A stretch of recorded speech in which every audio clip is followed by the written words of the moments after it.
Xin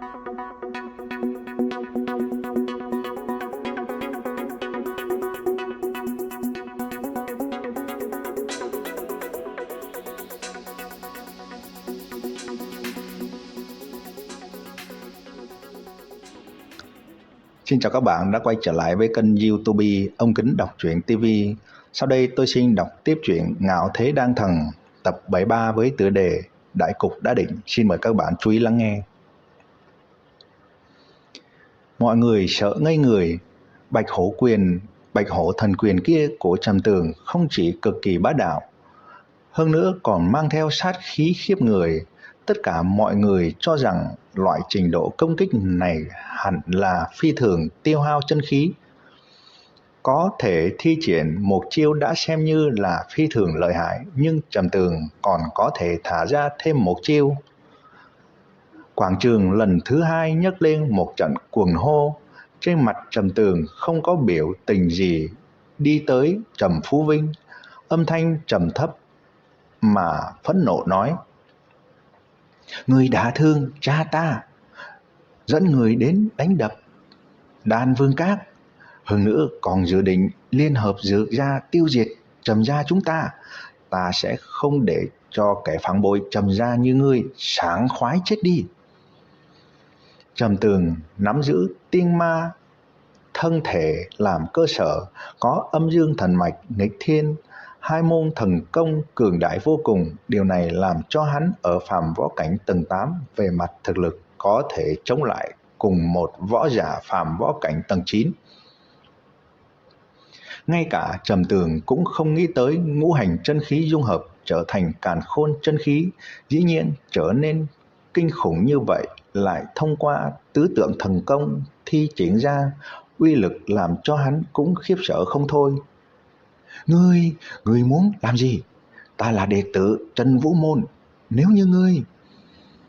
Trầm Phú Vinh thấy Trầm Tường một mặt sát khí đi tới, nhất thời bị thức tỉnh.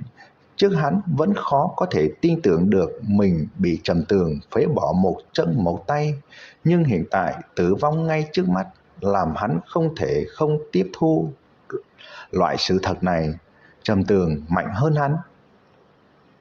Không thể nào, ta là phàm võ cảnh tầng 9, chỉ có phàm võ cảnh tầng 10 mới có thể đánh bại ta. Ngươi mới 16 tuổi, không thể nào là phàm võ cảnh tầng 10. Trầm Phú Vinh một bên sợ hãi nói, một bên trên giãy giụa lùi về sau. Trầm Tường lạnh lùng nói: "Nếu ta là phàm võ cảnh tầng 10, người đã sớm biến thành cặn bã, chết đi cho ta." Nói xong, Trầm Tường rít gào một tiếng, một trận chân khí màu xanh lập lòe cuồng lôi, kèm theo cương phong mãnh liệt từ trong miệng phun ra. Một cỗ chân khí cường hãn giống như từ cửu thiên hạ xuống, đánh vào trên người Trầm Phú Vinh kia, vang lên tiếng sấm chân chính, mà Trầm Phú Vinh cũng phát sinh từng trận kêu thảm thiết. Sắc mặt Trầm Tường âm lãnh. Lần trước hắn thấy phụ thân mình bị đả thương, hắn liền quyết định nhất định phải giết chết Trầm Phú Vinh. Phàm võ cảnh tầng 9 như ngươi, ở trong mắt ta giống như run rế. Trước khi chết, cố gắng hưởng thụ một phen đi." Trầm Tường hung tàn nói. Chỉ thấy hắn lại rít gào một tiếng. Thanh Long Bào Hao lần thứ hai bị hắn thi triển ra. Ngay sau đó là Thanh Long Trảo, Bạo Sát Quyền, Thiên Hổ Bạo Sát Quyền, Hỏa Vương Quyền. Vài loại vũ khí hắn có thể nắm giữ thông thạo này bị hắn liên tục không ngừng thi triển ra, đánh vào thân thể của Trầm Phú Vinh. Điều này làm cho người ở phía ngoài quảng trường nhìn ra mà sống lưng lạnh toát, mặt đầy sợ hãi. Bọn họ khó có thể tin tưởng được một thiếu niên gần như 17 tuổi có thể có chân khí hùng hậu như vậy. Hơn nữa còn đánh bại một võ giả phàm võ cảnh tầng 9, hiện tại còn điên cuồng ngược đãi võ giả phàm võ cảnh tầng 9 kia. Trầm Phú Vinh đã biến thành một đoàn huyết nhục, cả người từ trên xuống dưới đều bị Trầm Tường đánh nát. Người đã chết đi từ lâu. Trầm Tường gỡ bao chữ vật bên hông của hắn xuống, phất tay thiêu hủy thi thể của hắn thành tro. Sau đó nhanh chóng bước chân vào cửa lớn Dược gia. Chết rồi, cứ như vậy chết rồi. Đứa nhỏ này quả thực chính là quái vật. Một lão võ giả rên rỉ nói, nếu như không phải vừa nãy hắn từng thấy qua thực lực của Trầm Phú Vinh, hắn căn bản không tin Trầm Phú Vinh là phàm võ cảnh tầng 9 lại bị một thiếu niên giết chết. Đương nhiên, vừa nãy Trầm Tường thể hiện ra thực lực cũng phi thường khủng bố. Mọi người thấy quảng trường bình tĩnh mà một mảnh hỗn độn kia, nghe tiếng đánh nhau bên trong Dược gia giống như nằm mộng ban ngày. Đây chính là sức mạnh của võ giả cường đại. Một trận chiến đấu liền có thể làm cho một quảng trường chứa nạp mấy vạn người thành như vậy. Võ giả thực lực trí cường có thể nắm giữ thực lực rời sông lấp biển. Này cũng không phải truyền thuyết. Trầm Tường đi vào bên trong Dược gia, thấy mặt đất có một mảnh lớn thi thể. Hắn hét lên một tiếng, cha, ta tới giúp cha đây. Trầm Tường tới, đám người Trầm Thiên Hổ, Trầm Hạo Hải cũng không khỏi cả người chấn động. Trầm Tường có thể tới, điều này nói rõ Trầm Phú Vinh đã không tạo thành được uy hiếp. Đây chỉ có là một loại tình huống, chính là Trầm Phú Vinh bị Trầm Tường đánh bại. Người Dược gia cũng biết Trầm Tường chiến đấu cùng Trầm Phú Vinh, nhưng hiện tại Trầm Tường thắng, nói rõ Trầm Tường có lực lượng có thể so với phàm võ cảnh tầng 9. Như vậy đại cục đã định, Dược gia thất bại. Không thể nào, người không thể nào đánh bại phàm võ cảnh tầng 9. Đây chỉ là phàm võ cảnh tầng 10 mới có thể làm được điều này. Dược Hoành hô lớn, hắn là tộc trưởng Dược gia. Dược gia có thể có ngày hôm nay đều là hắn một tay tạo thành, cũng là hắn bày ra muốn tiêu diệt Trầm gia. Trầm Tường nhảy lên một cái, nhảy tới mấy chục trượng cao trên không trung, chỉ thấy bàn tay hắn bùng lên chân khí màu xanh quang, từ trong không trung đập xuống một trượng, ánh sáng màu xanh bùng lên mà ra, chân khí bằng bạc từ trong lòng bàn tay hắn quần quật mà ra.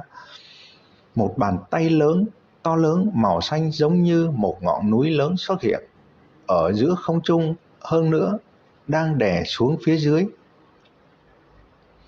Bàn tay này là dùng khí cương ngưng tụ ra, rộng chừng mấy chục trượng, che lấp một cái hoa viên chân khí dâng trào mãnh liệt. Vừa nhìn liền biết chân khí của Trầm Tường hùng hậu đến mức đáng sợ. Bàn tay lớn màu xanh từ không trung phủ xuống, phía dưới một mảnh lớn phòng ốc cùng hơn 100 người Dược gia nhất thời bị đè bẹp ở bên trong.